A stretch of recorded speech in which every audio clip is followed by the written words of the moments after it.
Hello everyone, I'm Joke Rogers here in Lagos on the World Today. Today we begin with the missing submersible in the Atlantic. A Canadian aircraft involved in the search for the deep-sea vessel is said to have detected underwater noises in the search area. Well, that's according to the United States Coast Guard.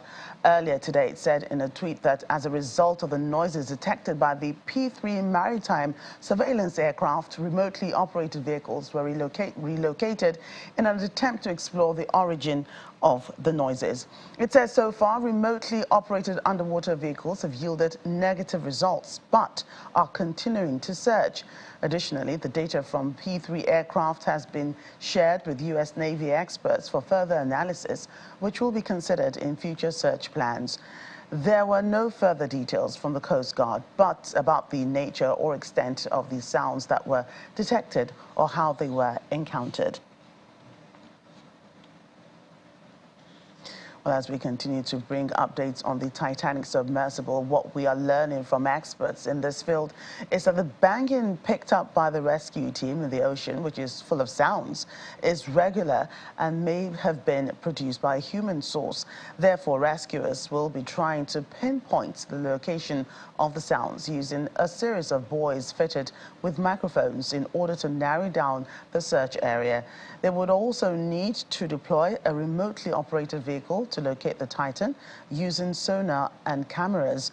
In the meantime, a friend of one of the 5 people on board the tourist submersible that remains missing says that the wait for the passengers' friends and family must be dreadful. The passengers have been missing for more than 24 hours now and have been limited oxygen supply. Chris Brown, who knows 58-year-old British billionaire and adventurer Hamish Harding, says he expects Harding would be remaining calm while waiting for rescue and could be going through permutations, combinations, ways out and what can be done. And talking about the sounds heard in the ocean, he says they are encouraging and seem to indicate they came from people. Another friend, Janique Mickelson, who provided a photo of Harding to the media and who has accompanied the British entrepreneur on other expeditions, says that she was not optimistic of finding the crew alive. It must be dreadful just not knowing. It's one of these things that maybe as explorers we don't take into account enough. We accept the risks, we go into it knowing the risks, we've calculated everything, but our friends and family don't, and they don't often understand what's going on. So that's where our thoughts have to be. How will he be handling this? What kind of guy is he? Oh, he'll be calm, he's fiercely intellectual, he'll be sitting there going through permutations, combinations, ways out, what can be done. I mean, we don't know the situation. We don't know if it's snagged, we don't know if it's dropped to the bottom of the ocean. I mean, it could even just be bobbing around on the surface. But whatever the situation, Hamish is the sort of guy who'll be trying to figure out how to do it. These reports of knocking sounds, I mean, that's got them written all over it, because the idea, if you made a continuous noise, it's not going to get picked up, but doing it at a frequency, I know it's not confirmed, but a frequency every 30 minutes, that suggests humans. Welcome back to the World Today as we head to Paris now. No fewer than 4 foreign leaders have requested to meet with the President Bola Tinubu in Paris, France, where he's expected to participate in the new Global Financial Pact Summit organized by President Emmanuel Macron. This is according to the Special Advisor to the President on Special Duties, Mr. Dele Alake, who spoke to the media on the essence of the summit today. Among the countries expressing interest to expand economic cooperation are France, the United States and Switzerland, among others, as President Tinubu works to network in a bid to attract greater foreign investment to the country. According to him, the president wants to network with international finance corporations, institutions, countries that are well-heeled, that the world facilitate or that could facilitate direct foreign investment into Nigeria. He says that the recent past, a lot of international investors exited Nigeria because of the restrictive currency policies, but owing to the recent bold moves taken by the president in the area of the economy, foreign nations and investors have indicated more interest in the affairs of Nigeria and in shoring up its economy. Well, back here in Nigeria, the brain drain or Japa syndrome bedeviling the country's health sector and other professional fields may be a good thing in the long term if youths who choose to travel get good education and training so they can return to contribute to the nation's development. Youths must also pursue their passion vigorously, though, as this is the route to profitability. These are some of the thoughts shared by the co-chair of the Bill and Melinda Gates Foundation, Bill Gates, when he addressed a group of Nigerian youths online and on-site at the Africa Youth and Innovation Forum, organized in partnership with the Lagos Business School and Co-Creation Hub. The business magnate also responded to questions from youths on balancing profitability and impact in entrepreneurship. In a sense, people leaving is a good thing if you up the amount of training you're doing. So you say, okay, some of our doctors can go get a very high salary in the UK or the US. Some of them will pay to their family broadly, and some of them will return. Many of these doctors I'm working on innovative work spent some time up in the UK or the US, and that's just part of their training. So having a big diaspora that includes people coming back into business, into government, that's a very healthy thing. Of course, Lagos State collects way more taxes. I mean, Lagos is advantaged economically relative to the rest of the country. But, I do think the government has to commit, hey, we are going to do better in health and education. And in return for that, as we're shifting, some subsidies, part of that is going to be getting up to a level that, really is an investment in the next generation, U.S. President Joe Biden has called Chinese President Xi Jinping a dictator at a fundraising event in California. His remarks came a day after U.S. Secretary of State Antony Blinken met Mr. Xi for talks in Beijing, which were aimed at easing tensions between the two superpowers. Mr. Biden also said Mr. Xi was embarrassed after an alleged Chinese spy balloon was shot down by the U.S. Speaking at the event on Tuesday, the U.S. president said the reason why Mr. Xi Jinping got very upset in terms of when I shot that balloon down with 2 boxcars full of spy equipment in it was he didn't know it was there. The balloon, which China says was monitoring weather, drifted across the continental U.S. before being destroyed by American military aircraft in February. Washington later said it was part of a sprawling Chinese intelligence collection program. Mr. Blinken, who was meant to visit Beijing at the time, postponed the trip in the wake of the incident. Well, China has responded, saying President Biden's comment violates China's political dignity and amounted to public political provocation.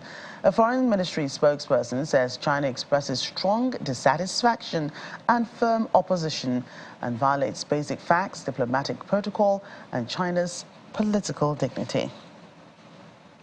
坚决反对。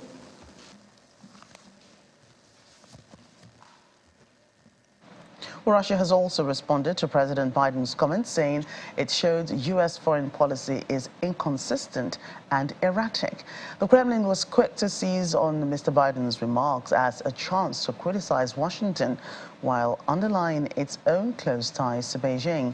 Kremlin spokesperson Dmitry Peskov told reporters there was a contradiction between Mr. Biden's comment and the efforts of the Secretary of State, Antony Blinken, to lower tensions with Beijing at a meeting with President Xi earlier this week.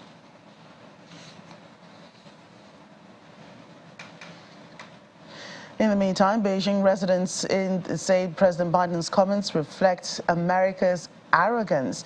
One Beijing man said Americans have always felt superior, adding that they may feel like I'm awesome and powerful. It doesn't matter that I visited you yesterday, and then say bad things about you the next day, because anyway, you dared not do anything to me.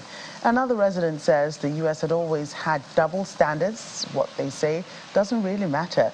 They're mainly doing it for their elections and to garner votes back home.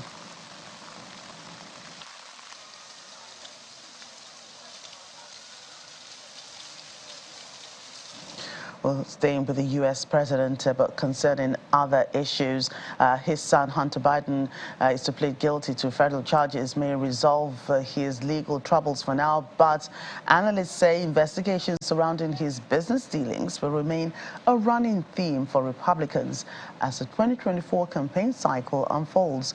The younger Biden agreed to plead guilty to charges of willfully failing to pay income taxes to enter into an agreement that could avert a conviction on a gun-related charge. Accusations of influence peddling against Hunter Biden by Republicans related to his business dealings in Ukraine and China led to the launching of the federal investigation in 2018 under U.S. Attorney David Weiss.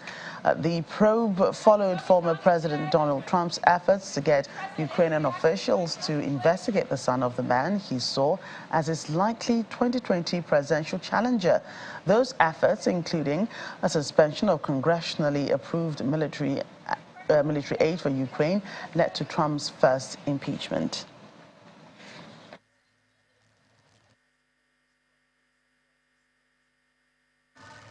Continues to show the two-tier system in America. If you are the president's leading political opponent, the DOJ tries to literally put you in jail and give you prison time. If you are the president's son, you get a sweetheart deal. I think we have to take a step back and look at the context of what happened here. This is the District of Delaware. That's not a particularly political office in the first place. I think this is likely a large investigation for that office, and one that they seem to have taken seriously, both in the staffing that they have on it and the length of time that they've taken to reach these charges. So it is a deal, but something like 98% of all federal cases end in a deal of some kind. So to me, it's not far enough to be viewed as a sweetheart deal. I certainly think there were smart defense counsel working strategically on this case for a number of years and trying to get the most appropriate outcome for their client that they could. Well, considering that the Democratic Party put billions of dollars into the IRS when they had the opportunity to go after tax cheats, we know that there's more than one in America who doesn't pay their taxes or doesn't use the right forms and then has to pay, the taxes back with interest. Hunter Biden is no different from thousands and thousands of Americans who are accused of not paying their taxes properly. I don't think that's a charge that really can stick that well in a campaign season. It resolves the issue legally for Hunter Biden. It does not take it off the field for the 2024 campaign, not at all.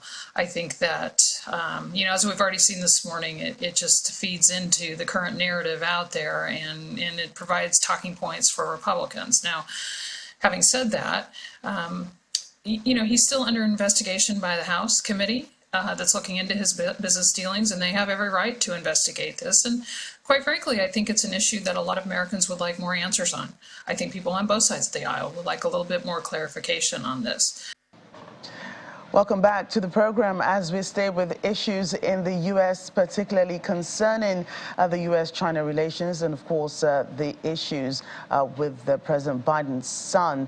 Let's bring in geopolitical analyst Edward Ejike, who joins us from Texas. You're welcome to the program today. Thank you. Can you hear me? Yes, I can hear you loud and clear. So let's begin with the comments by President Biden about his son, Hunter, pleading guilty to tax fraud. He says he's proud of his son. What do you think of this? Well, I mean, excuse my voice, every parent is going to feel, the way they do for their child, regardless of the situation. So That's what we see here.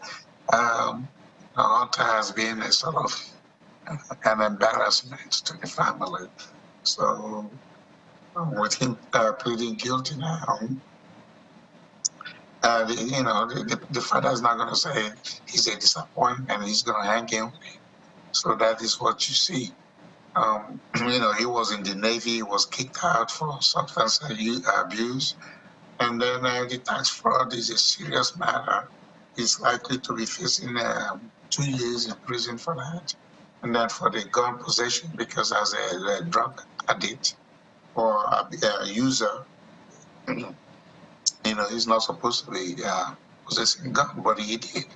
So the family, is basically saying, we love you, we're backing you, but it's just a disappointment. Well, despite the seeming support shown by President Biden and the rest of the family, I should think, do you consider this a smear on the president's reputation or confirms what the Republicans have been saying all along? Well, it's a family matter, and at the same time, he has always denied that his son has done anything that is wrong. But now that the son is taking a plea, obviously it's a drag on him. But if you look at the history of Joe Biden, from whenever, he has always had issues with telling the truth. He's always lied about his, law degree and how he passed it and in a position he was in. So this is, Americans know this. It's just that, he has enjoyed the protection of the media that just, take it easy on him. But, the facts are not, cannot be hidden. And that's what we see now. The son by, Hunter has just been a drag on the reputation of the president. But regardless of that, Joe Biden, as an individual, has just issues with who he is. And some of the things that he has done that we know are not, truthful. Right, let's quickly switch to other issues concerning President Biden, who has called the Chinese president a dictator, even as the U.S. is trying to, lessen the strain on the relations between the two countries. We recollect that Anthony Blinken has met with President Xi in Beijing, and they're trying to mend these relations. What do you think the impacts about Mr. Biden's comments will be? Well, excuse me, it's undeniable. Xi Jinping is a dictator, and nobody challenges him, when it comes to domestic or international issues. So Biden is now trying to, be tough and make those comments. But, the rest of the world knows in China, whatever the chairman says is what, happens. He has very little opposition. And Biden, who has been accused of being weak, is now trying to come back and look like he can stand up and calling him a dictator. So, how is that going to affect the relationship? Nobody knows. But we know, that whatever is going on in China is based strictly on what, Xi Jinping, wants to see happen. Right. We'd like to thank you for your time on the program today. Geopolitical analyst Edward Ejike speaking to us from Texas in the United States. Thank you for having me. Excuse my voice. It happens. Blame it on the weather, I believe. Thank you. Let's move on. United Nations Secretary General Antonio Guterres has deplored what he calls chronic underfunding of aid across the globe, despite growing humanitarian needs. Mr. Guterres said that only 20% of funds needed under the UN Global Humanitarian Appeal had been received midway through 2023. On Monday, international donors pledged close to $1.5 billion in aid to Sudan, stricken by a grave humanitarian crisis that has driven some 2.2 million people from their homes. Prior to the conference, the UN appeal for $2.57 billion for humanitarian aid was also made. We know what needs to be done, but we lack the funds to do it. Chronic underfunding and record levels of humanitarian need are stretching the system to the breaking point. Halfway through 2023, we have received just 20% of funds needed under the global humanitarian appeal. And this is causing a crisis within a crisis. United Nations agencies have already been forced to reduce food aid in Syria, Bangladesh, the occupied Palestinian territory, Afghanistan and Yemen. Without a solution to the funding crisis, further cuts are inevitable.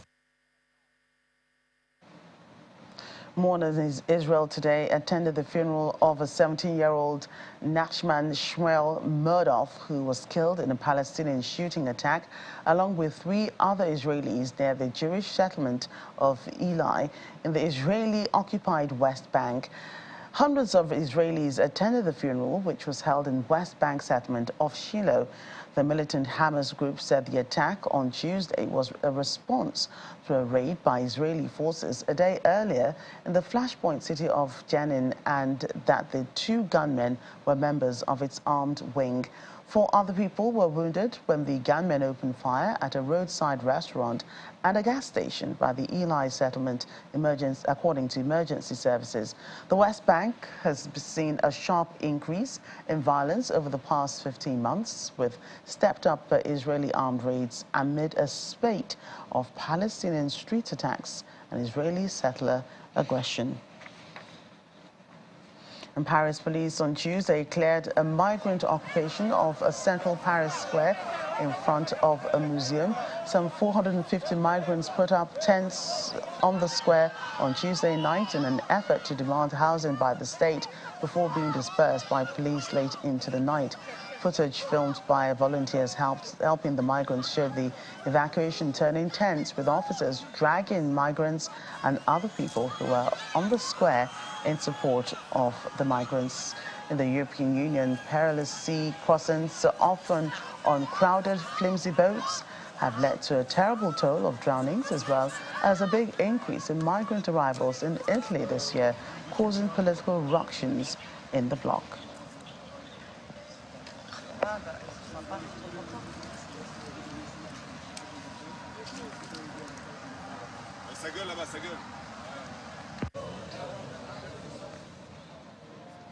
South Africa and the governments of the Netherlands and Denmark have launched a $1 billion green hydrogen fund. The hope is that it can help kickstart an industry seen as critical to South Africa's ambitions for a greener future. Under its transition plan, Africa's most industrialized economy envisages becoming an export hub for green hydrogen, a fuel made using renewable energy and without greenhouse gas emissions. But President Cyril Ramaphosa has said that the cost of setting up this energy ecosystem is 319 billion rand, or over $17 billion. The new fund, dubbed SAH2, will aim to support the transition, which Dutch Prime Minister Mark Rutte in Pretoria on Tuesday described as a huge opportunity. Will aim to support the transition, which Dutch Prime Minister Mark Rutte in Pretoria on Tuesday described as a huge opportunity. South Africa currently relies on a fleet of... India's Weather Office is investing in a set of new supercomputers, high-resolution radar data and automated weather observatories to upgrade its cyclone forecasting in the next 5 years. The most dramatic overhaul in nearly a quarter of a century comes after early warnings and timely evacuations this month helped the South Asian nation avert major casualties after cyclone Biparjoy hit its west coast near neighboring Pakistan. A Director General of the state-run Indian Meteorological Department said there's room for improvement.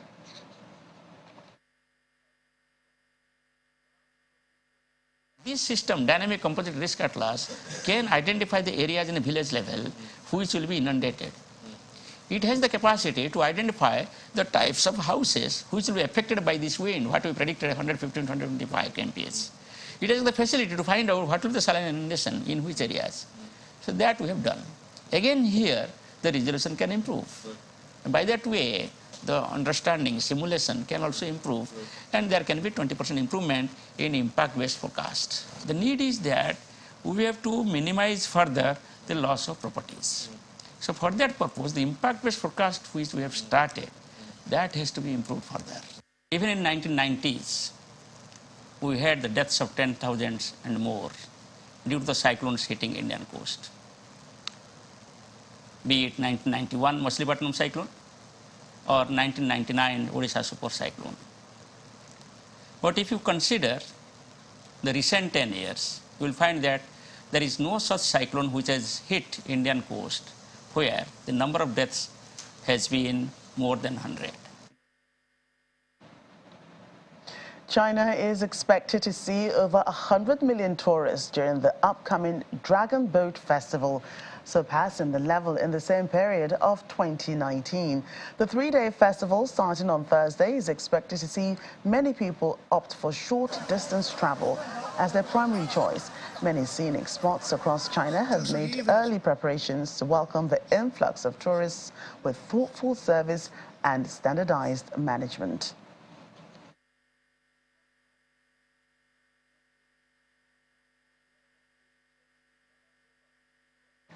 And finally on the program, it's a happy time in the UK. King Charles III has wished his eldest son, the Prince of Wales, a happy 41st birthday.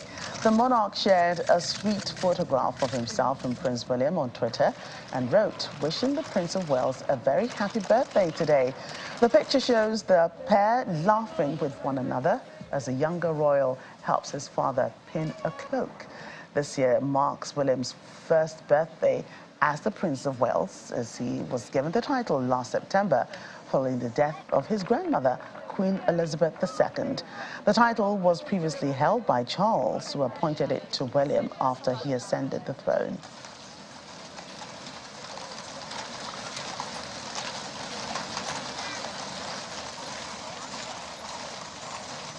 The royal birthday, indeed. Well, that's it on the program. Thank you for watching. I'm Jackie Rogers. Bye for now.